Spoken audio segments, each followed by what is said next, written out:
তাহলে মা কি রহমত না? অনেকেই মারে খাবার দিতে চায় না, মাকে ভালোবাসতে চায় না, কিন্তু মা থেকে দামি আর কিছু না। আল্লাহ বলেন নাই তোমার বিবি তোমার ঘরের বউ হলো রহমত, আল্লাহ বলেন নাই। আল্লাহ বললেন তোমার মা রহমত, আল্লাহ বললেন তোমার বাবা রহমত, আল্লাহ বলেন নাই তোমার ভাই রহমত, আল্লাহ বলেন নাই তোমার সমাজের মাতব্বর রহমত, আল্লাহ বলেন নাই তোমাদের প্রতিবেশী রহমত, আল্লাহ বলেছেন তোমার মা রহমত। ধরে বলেন মারহাবা। মা তুমি আমার আগে যেও না গো মোরে, ওই আমি কেমন করি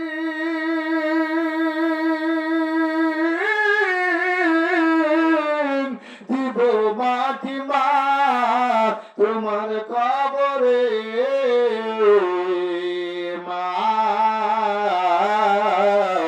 তুমি আমার আগে যেও না গো মোরে। আপনাদের কি খারাপ লাগে? তাহলে গাইতেছেন না কেন? মা হলো রহমত। মা কি? যারা বলেন মা কি? তাহলে সবাই মায়ের গান গাইতে। মা তুমি আমার আগে যেও না গো মোরে। এই যুবকরা গাইবা না? মা তুমি আমার আগে যেও না গো মোরে, ওই আমি কেমন করে দিব মাটি, ওই আমি কেমন করে দিব মাটি তোমার কবরে। মা তুমি আমার আগে যেও না গো মোরে। মা কত দামি রে যুবক, যার মা আছে সেই বোধে মা কি, যার মা নাই সেও বোধে মা কি। মা থাকতে কত পেরেশানি নাই, বাবা থাকতে পেরেশানি নাই, কিন্তু যার মা কুবুরি ওই সন্তান বড় এতিম রে। ওই সন্তানের মনের বেদনা কেউ বোঝাতে পারে না। বিবিরে শুধু দিবা দিবা দিবা, দিতে পারলে না ভালো না, ঠিক না বেঠি? বিবিরে বলবে টানো টানো, চাহিদার শেষ নাই। কোথা থেকে আনবো আমি জানি না, দেয়াই লাগবে না। আবার ভালো আছে আমার কত বুড়েরা, কত ভালো স্বামীর সংসারে স্বামীরে কোনোদিন পরেশানি দেয় না, স্বামীরে কোনোদিন টেনশন দেয় না, জানে তাই ভালো।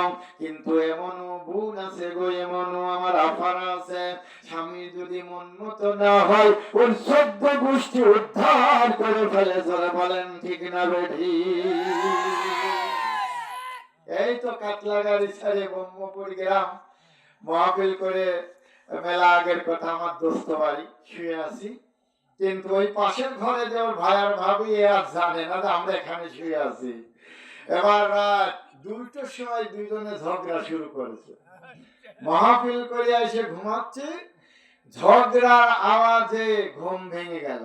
আমি কাছে দোস্ত এ কারা গো? আর কুশনি আমার বড় ভাবি, আমার ভাই একেবারে মানে মারিয়ে ফেলতে পারলে মনে ওর যাবে শান্তি লাগে। দেখছেন না কি গালি গালা, যেগুলো আর আমি আপনাদের সামনে বলতে পারছি না। তখন আমি বলছি কে এখানে কথা বলে? যখন বলছে আমি হামদা এখানে আসছে, তো আজকে রয়েছে, বাড়ি যায় নাই, বন্ধু বাড়ি আছে। এবার আমি বললাম এত সময় যা বললেন আমরা কিন্তু শুনেছি, ভালো হয়ে যান। এতটুক শুধু বললাম, আল্লাহ হিদায়াত দেয়ার 1 মাস পরে ওই ভাই আমার চেম্বারে গিয়ে বলছে মাওলানা আমার কপালটা বড় খুলে গেছে। বলছি কে? বলে আমার এখন সোনার সংসার, আমার জন্য, আমার গিন্নির জন্য আমার পেরেশানি, আমার জীবনে কোনো শান্তি ছিল না, আমার জীবনে কোনো সুখ ছিল না। ওই বিবি আল্লাহ জান্নাতি বিবি বানায়া দেশে। জোরে বলেন মারহাবা। এই জন্য বিবি যদি তোমার ভালো হয় তোমার ঘরটা জান্নাত, আর বিবি যদি তোমার খারাপ হয় তোমার ঘরটা জাহান্নাম। জোরে বলেন ঠিক না বেঠি? কারণ আল্লাহ বলেছে বিবি হলো জান্নাতের ডিসপ্লে। তার মানে বোঝেন, জান্নাতে গেলে যা পাবেন তার নমুনা আপনার বিবি হিসেবে আল্লাহ দুনিয়ায় বিবি দিয়েছে, বলেন সুবহানাল্লাহ। কারণ বিবির মধ্যে যাই পাবা জান্নাতে গেলেও তা পাবা, কিন্তু জান্নাতের সিস্টেম আলাদা আর দুনিয়ার সিস্টেম আলাদা। এক হুজুর ওয়াজ করেছে, দুইজনে শুনেছে, তাহলে যখন জান্নাতে যাবে সবাই 18 বছরের যুবক যুবতী হয়ে যাবে, কুমারী মেয়ে হয়ে যাবে। এবার বিবি ডাক দিয়ে বলে, স্বামী গো, তোমার সাথে কত খারাপ ব্যবহার করলাম, জীবনে কোনোদিন ভালো ব্যবহার করতে পারি নাই।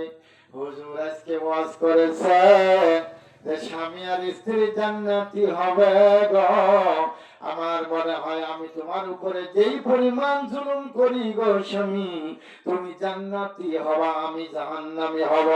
ও স্বামী, যদি আমি জান্নাতি না হতে পারি গো, আর তুমি যদি জান্নাতের মধ্যে যাও, আর ওই জান্নাতের হুরের বর্ণনা করলো হুজুর, যদি ওই 70 হুর নিয়ে যদি তুমি জান্নাতে থাকো, আমার উপায় হবে কি? দেখছেন বিবির এবার হিংসে কেমন শুরু হয়েছে, যে তুমি আমার একটাই সামাল দিতে পারো না, আর 70 জান্নাতি হুর মেয়ে মানুষ আল্লাহ দেবে, তাদের সাথে তুমি জান্নাতে থাকবা। আর হুজুর বললো ওই দুনিয়ার বিবি ওই 70 সর্দার হবে, তাহলে আমার তো হিংসে লাগে, আমি কেমনে এটা মানতে পারবো? এখন বিবি আছে না নাই? জোরে বলেন আছে না নাই? বিবি বলে, আজকে থেকে আমি ভালো হয়ে গেলাম, তোমার সেবা করব, তোমার খেদমত করব, আমি ওই 70 হুরের সর্দার হয়ে একটাও তোমার কাছে ভিত্তি দেব না। জোরে বলেন মারহাবা।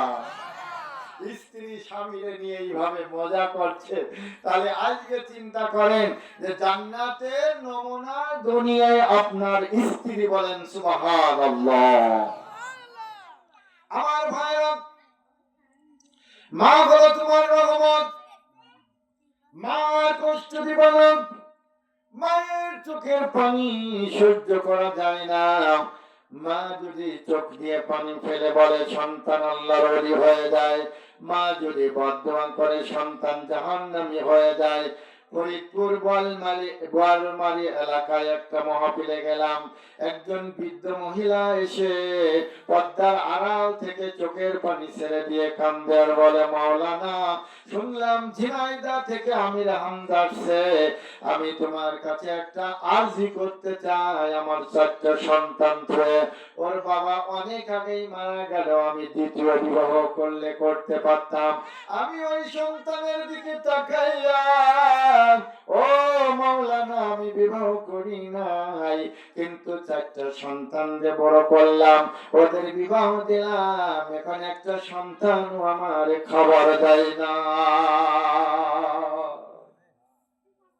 ছোট্ট সন্তানের মধ্যে খায়, বলে ছোট্ট সন্তান, ছোট্ট পিতার বউ বলে, ওরা কেউ দেয় না, আমি কেন দেব হুজুর? আপনি আল্লাহর দরবারে দোয়া করেন আমার সন্তান গুলো যেন আল্লাহ হিদায়াত দিয়ে দেয়। আমি মা হয়ে ওই সন্তানের জন্য বদদোয়া করতে পারি না, আমি বদদোয়া করলে ওরা ধ্বংস হয়ে যাবে, আমি বদদোয়া করি না, আপনার কাছে দোয়া চাই। মুনাজাতে দোয়া করলাম চোখের পানি ফেলিয়া। 1 মাস পরে ওই বিধবা মহিলা ফোন করেছে, হুজুর আমার বাড়ি আসতে হবে, আপনার দিয়ে মাহফিল দেবে আমার ছেলেরা, আল্লাহ হিদায়াত নাজিল করে দিয়েছে, আমার সন্তানেরা আমার খুব ভালোবাসে, জোরে বলেন মারহাবা। মা এত দামে জানে না যুবকে, জানতো যদি দেখতো পরে কোরআন হাদিস খুলে, জোরে বলেন মারহাবা।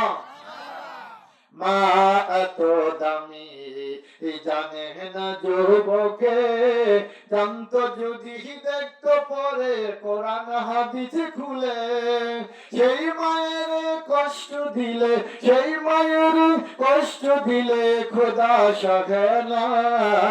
মা এত দামি জানে না যুবকে। জোরে বলেন মারহাবা, আর জোরে বলেন মারহাবা। 2 বছর ধরে পান করালো মায়ের বুকের দুধ, খুলে চোখে নিয়ে আমায় দিত কত সুখ। ঠিক না ঠিক? সবাই কি মায়ের দুধ খাইছেন? যারা বলেন দুধ খেয়ে বড় হন নাই। 2 বছর ধরে পান করালো মায়ের বুকের দুধ, খুলে চোখে নিয়ে আমায় দিত কত সুখ। সেই মায়ের কষ্ট দিলে, সেই মায়ের কষ্ট দিলে খোদা সহে না। মা মা মা মা এত দামি, জানে না যুবক। জানতো যদি দেখতো পরে কোরআন হাদিস খুলে। জোরে বলেন মারহাবা। মায়ের দোয়ায় আল্লাহর ওলি হওয়া যায়, মায়ের দোয়ায় আল্লাহর বন্ধু হওয়া যায়, মায়ের দোয়ায় জান্নাতি হওয়া যায়, মায়ের দোয়ায় কপাল খুলে যায়। মা তোমার রহমত আমার আল্লাহ বলে দিয়েছেন। জোরে বলেন মারহাবা। তাহলে রহমত আপনার ঘরে আছে। যার মা বেঁচে আছে, বাবা বেঁচে আছে, তারাই রহমত। মায়ের পাও ধরে বাচ্চা আর বলবা মা